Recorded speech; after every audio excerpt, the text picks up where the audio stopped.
Okay, it's a 2006 Hyundai Sonata, and I couldn't figure out at first how to do the door handle. So what you have to do is you pop this off.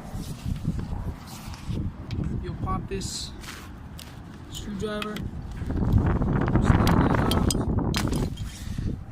And then this tumbler has a bolt right here, an 8mm. Unscrew that.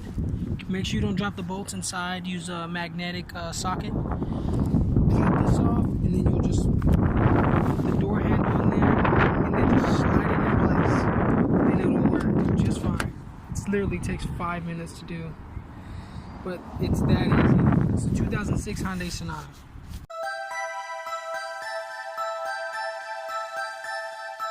They call me Ghost, yeah, in the trap. They call me Ghost, in the trap. Yeah.